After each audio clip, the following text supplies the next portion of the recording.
Dad, why are you doing this? It's getting embarrassing. Actually, I'm getting into this.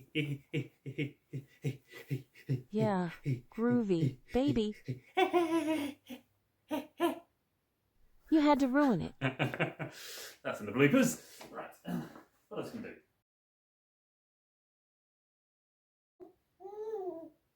Hi guys, Matthew Mario Pilgrim here, and this is my wee daughter, whom we shall refer to in this video as Scatty.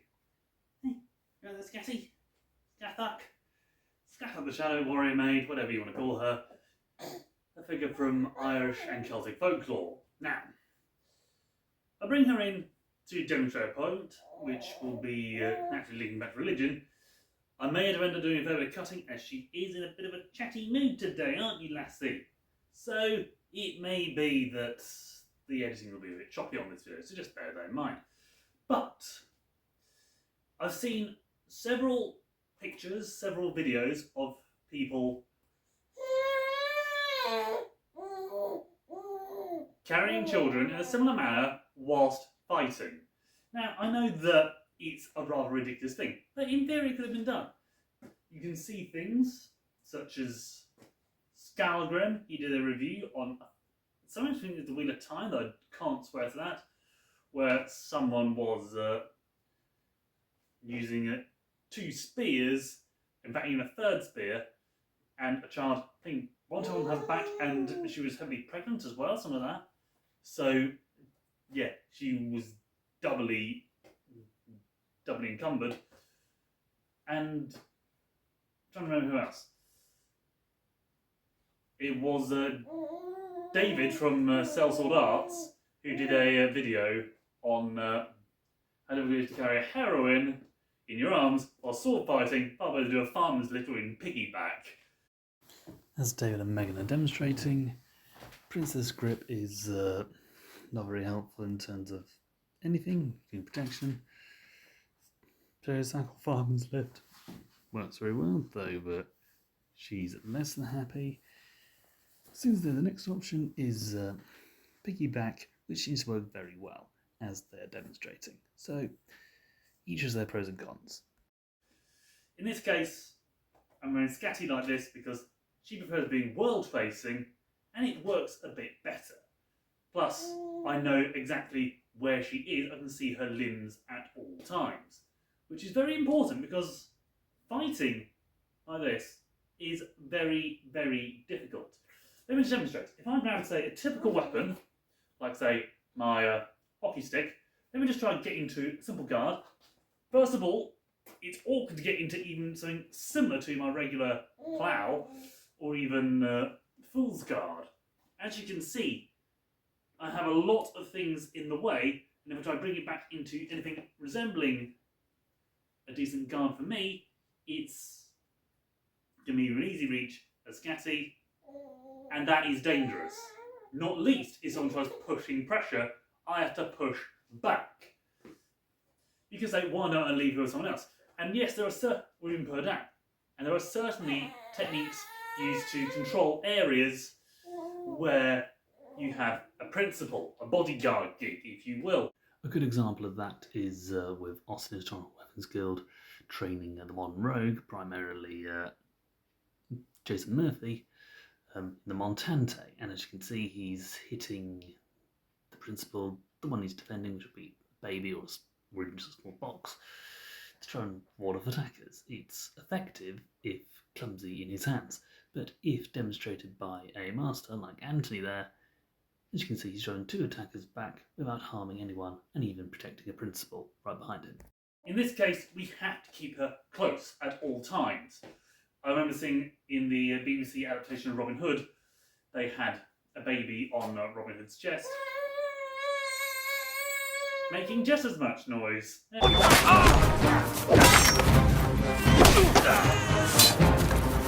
mind? Getting the baby to sleep! Also, you have to do many other things. I can't just hover in a guard. She'll just get up. I have to bounce around. That compromises my structure. Also, she's, well, last time we weighed you were at 9 kilos. and all that weight is at the front. So whilst that can help in a twist, it still drags me offline somewhat. Could I do it like this? In theory I could. Single hand, single control. However, it's still rather tight lines and still very limited in what I can do. And I'm not very good with one-handed swordsmanship. Still have to put a fair bit of defence. Plus, as you can see, she's lurching around a fair bit, aren't you, Scatty? Aren't you, darling? Now, could I use a shield? In theory, yes. But if I just grab this, like so, hold it out, not only to do it much than a regular pistol grip, again, piston grip, coming to easy range for hands and feet, if someone strikes it, it will come back right into my little girl who's now getting very stressed, aren't you? Yes. So that is not an option, especially with this one because it's pretty small and pretty heavy. A buckler might be a better idea, but the envelope protection is still pretty bad. What else can I do? Right. Also, what if you're just walking along and someone attacks you like this? What can you do? Well, if you have a weapon like this, it's actually pretty awkward even to reach across your body to draw it. You can have it on your hip like so. I'll try drawing it. Yeah, I can very do it, but there's a lot of things in the way. Plus, her hand, her legs, they can come down and grab it, and that's going to be way more awkward, especially if it's got a guard on it. So it's far better to have something on, say, your hip. Here, I could demonstrate with the gladius in theory. Let's pop this down. Let's try it with the gladius. This one's blunt. I'll never draw a sharp sword around my daughter. But again, as you can see, covers her eyesight. Can draw just about, but yeah, it's still awkward and still very close to her hands. I'm not risking that. What if we're just out and about? Well, interestingly enough, there are two things I think will work best for a carry situation like this. I'll do this quickly and then put this little one down. She's getting a little bit stressed, aren't you? So, firstly, you could go with, say, a staff or a spear. And this should work pretty well. You can hold it in a guard far enough away from you that she can't get in the way. You can do strikes, thrusts, and still keep distance away from you, holding them away from what you hold most dear. And also, you can still pair it up with a shield, and you've got way more room to manoeuvre, parry, and defend. So it's all possible. Also, if you've got something in this hand, why don't you make it another weapon? Like, say, dual wielding. The only example of dual wielding I've got that I think is even vaguely safe is my mother's hiking sticks. These happen to be of different lengths than mine, but you can use them to hold people at a distance. This could be used to either tempt them in, and then you can strike with this one, or this can be used to fence at a distance, and this to close and disarm. As you can see, very, very effective. And even if you're just using things like this, you can still carry them. They're short enough, you can wear them on your hips, draw them at a moment's notice, and hey presto, you've got yourself a pair of very effective weapons. Another way of carrying a baby in this sort of situation could be like this. But this again has its problems. Not only is she still fussy and chewing on your hoodie, she's also in the prime position maybe reaching for your sword, and that is not going to do well for her in the long run. Any other suggestion would be, in this case, to use a shield. Though I'll use my staff here because, again, we'll just show that if someone was to strike, yes, she'll be fully covered, but she'd also be very vulnerable. Something I could use to extend outwards. Something I can use to extend outwards to keep some distance by better.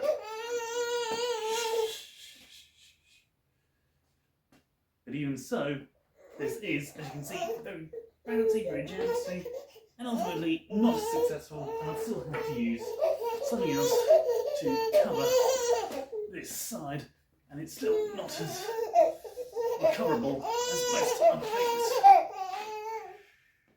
I decided to swap out the daughter with the bear instead. Why? He's a bit more docile, a bit more quiet, and less likely to grab things, but he still serves the same point, especially since there are a couple of I weapons didn't sign up for and I this. do not have access to right now. One of which happens to be my bow, as that is a very good weapon to have, just generally sort of walking around. But if I need to draw an arrow, arrows will normally be on this hip in my quiver. I can draw an arrow. This is going to be super awkward, just to load and then draw and then shoot. If I had even a jelly bow, I would demonstrate that. But the bigger the bow, the harder it's going to be to draw and shoot. Even if I use, say, my staff as a simulant bow, you can see the limbs will be very difficult to pull back to the full draw, and then you just begin the string caught up on them, and the kid can still grab the bow, grab the arrow. You get the idea. This can still allow me to use the staff in this way, but even Brompton here is very much the worst case scenario when it comes to some little one being in this place. He's super light, so the weight factor is not an issue any more than Scatty was. The torque might be a bit more of an issue. It's certainly more the reaching around to draw things. So if I reach around using, I can't get anything that's on this hip. Even if I try using the axe, let's see, what did I do with it? I put it down somewhere, didn't I? Yeah, I put it there. Okay. So I take the axe, tuck it into this belt. So I've got a shield here. Do this one. Even some strikes it, hits you child in the face. This piston grip, definitely going to get whacked in the face. There, you grab it.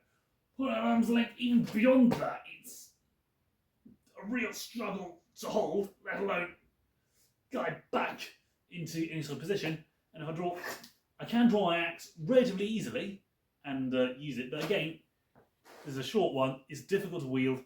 Anything that has much in the way of range or use is going to be near impossible to draw and use on the fly. So you're in a situation where you have to have things in an awkward position to begin with, say a short sword on one hip and a slightly shorter sword on the other hip, like in the demonstration with the hunting poles. A staff, which again is still very much keeping them at a distance, and very good use a small buckler as well, though the cone of defence is less efficient than it should be. I'm probably thinking more a kiter or a tor or a tard. But the staff or spear is probably the best. In fact, strange enough, the demonstration in, again, let's look it up, the show Scalagram was reviewing, the two spears, that might be the best situation when carrying a small child in this situation. Because this is sort of the point of this video. How does it link back to religion? Well, a small child in this case is what you hold most dear. The one thing that you'll carry with you no matter what, and will defend no matter what. But in some cases, particularly in this, you can't carry it all the time in these situations because it becomes more awkward and in many cases more dangerous. I suppose Scatty was a better example of that because she was generally okay unless she was being very chatty or very stressed. Probably got enough sensibilities of not wanting weapons around her. Perfectly reasonable for a kid. But if you bear in mind that I would do anything in my power to protect her from no matter what comes, you can see how this could affect me. Even in Brompton's demonstration shows that there's a lot of problems with holding some positions like that. You ever tried fighting like that? And in some cases, you just can't run away.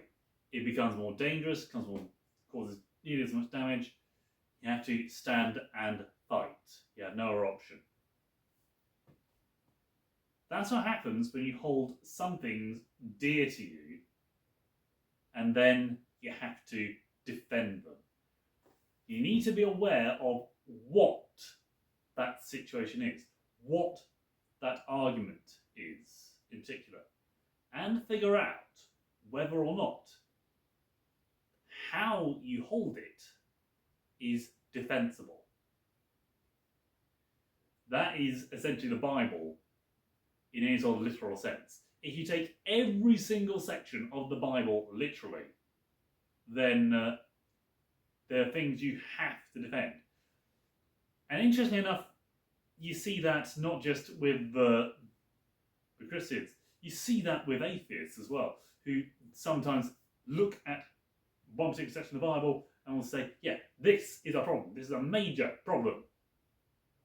Only to realise for us to pretty much point out to them that they are taking the Bible more seriously than half the Christians they're arguing against, and certainly having more reverence for it than the ones that are actually able to give an answer.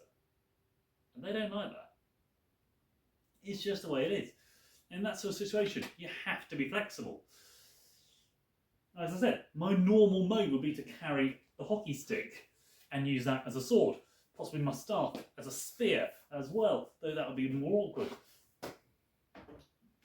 If I try using the hockey stick, as you can see, Fool's Guard, plough, everything is at arm's reach. Yes, I can do Zwerkau and overhands and so on. You might say, what about armour? I don't know if this position might be a bit better for that. I just put maybe a helmet on and definitely some leg armour. The only armour I really want is something that will lower my centre of gravity. So then I can quite easily manoeuvre. My legs will be perfectly fine. I can just trust that whatever armour I've got on my legs is suitable for what I'm doing, since my strikes can only go down so far. And I have to pretty much commit quite a lot. There's not really much I can do to back off from this once I've committed. And I have to keep myself moving in order to keep the little one safe and sensible and calm. Rat guard, Zorn, you name it, I've got those covered. What if the child's on my shoulders? That is a different situation entirely. And I can't really demonstrate a Bronto, I don't have the broom. Instead, I'm going to demonstrate by showing another clip from Robin Hood, where little John plonks a wee lad on his shoulders, holding a 2x4, and yeah, Keith Allen gets domed, lots of people get whacked on the head, little John defends, and the kid just wallops. And it's interesting to watch, but also not entirely practical, because this next moment, look at that. How safe is that kid? Not very. I mean, Scatty was being flopped around in the harness as well. Hopefully this demonstrates to you that you need to understand your position before you make it. Because in some situations, you can hold to one thing very, very carefully, very clearly. But there's not really a lot you can do to defend it, because the way you're holding it is indefensible. You can't really use it to launch an attack from. You might say, I'm in the right, I'm wearing the armour. Armour can be pierced. There's always something that will break armour. One of the best examples of this is the hypocrites, because they have to defend everything that they do that is not, strictly speaking, Christian. Unfortunately, that generally involves the majority of the fundamentalist movement, be it both in the US and in parts of Africa. This can also include controversial opinions and positions in theology and everyday church. For example, same-sex marriage, inclusion of the LGBTQ, gender roles in the church, and of course the end times, political cultural stance, whether we should be involved in the politics or not, abortion, Same's true with all things, supernatural gifts, etc. You get the idea. It's all things that you have to, if you want to hold very firmly to, you have to defend. And sometimes they don't always provide the best armour for you to do that.